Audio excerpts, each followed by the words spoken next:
আসসালামু আলাইকুম এভরিওয়ান, আশা করি প্রত্যেকে ভালো আছেন।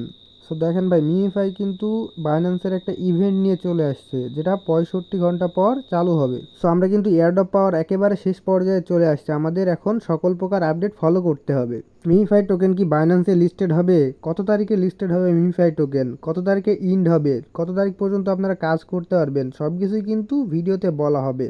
আর আপনাদের বাইন্যান্স থাকলেই যে আপনারা বাইন্যান্স ইভেন্টে জয়েন করতে পারেন, বিষয়টা কিন্তু এমন না। সো ভিডিওটা শেষ পর্যন্ত দেখতে থাকেন। আর আপনারা যারা আমাদের টেলিগ্রাম গ্রুপে এখনও জয়েন করেননি, অবশ্যই জয়েন করে নেবেন, কারণ এখানে সকল প্রকার আপডেট দেওয়া হয়। টেলিগ্রাম গ্রুপের লিঙ্ক ভিডিওর ডেসক্রিপশন বক্সে দেওয়া আছে, সো জয়েন করে নিন। সো মিমিফাই কিন্তু আর্লি অ্যাডাপ্টার রিওয়ার্ড রেখেছে। যারা 17 মে এর আগে জয়েন করছে তারা কিন্তু আর্লি অ্যাডাপ্টার রিওয়ার্ডের জন্য এলিজিবল থাকবে।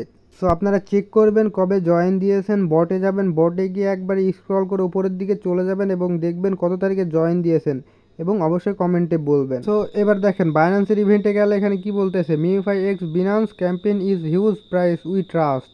মানে ওরা বলতেছে আমাদের বিশ্বাস করুন, আমরা বাইন্যান্স এবং মিমিফাই একটা কোলাবরেশন করছে, ঠিক আছে। ওরা একটা ক্যাম্পেইন লঞ্চ করবে যেখানে হিউজ পরিমাণ একটা ডলার রিওয়ার্ড পুল থাকবে। আমি কিন্তু ভিডিওর প্রথমেই বলে দিয়েছি, আপনার বাইন্যান্স অ্যাকাউন্ট থাকলে আপনি জয়েন দিতে পারবেন না। জয়েন দেওয়ার জন্য আপনাকে কিন্তু এলিজিবল হওয়া লাগবে। এলিজিবল হওয়ার জন্য কি কি প্রয়োজন? তো দেখেন ভাই, এলিজিবল হওয়ার জন্য ফার্স্ট অফ অল হচ্ছে আপনাদের নিউ বাইন্যান্স অ্যাকাউন্ট লাগবে। আপনাদের যদি নিউ বাইন্যান্স অ্যাকাউন্ট থাকে তাহলে আপনারা কিন্তু ইভেন্টে জয়েন করতে পারবেন। আর যদি আপনাদের নিউ বাইন্যান্স অ্যাকাউন্ট না থাকে তাহলে আপনারা কিন্তু জয়েন করতে পারবেন না। এটা বাইন্যান্স অফিসিয়াল থেকে বলা হয়েছে। এখানে দেখেন, this MemeFi campaign is only for new user, if you already had account you are would not be able to participate, sorry for that. তারা বলতেছে আপনার অলরেডি বাইন্যান্স অ্যাকাউন্ট আছে, আপনি এটার জন্য এলিজিবল না। এটা যাদের নিউ অ্যাকাউন্ট আছে তারাই শুধু করতে পারবে বা পার্টিসিপেট করতে পারবে।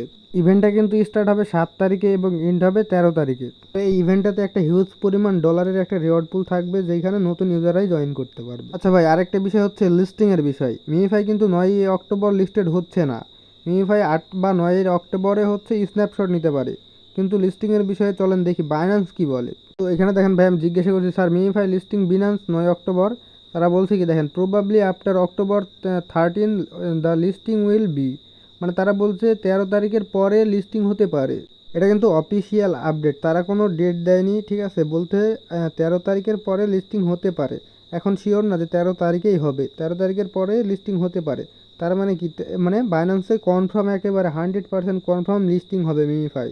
আর মিমিফাই আপনারা সব টাস্কগুলো পূরণ করবেন, স্পিন করে নেবেন, তাহলে কিন্তু মিমিফাই থেকে ভালো একটা আর্ন করতে পারবেন। আশা করি সব কিছু বুঝতে পারছেন। বাইন্যান্সের বিষয় সব ক্লিয়ার হয়ে গেছেন, ঠিক আছে। আর লিস্টিংয়ের বিষয়টাও ক্লিয়ার হয়ে গেছেন। তো আজকের ভিডিওটা ছিল এই পর্যন্ত। ভালো লাগলে অবশ্যই টেলিগ্রাম গ্রুপে জয়েন করে নেবেন। ধন্যবাদ।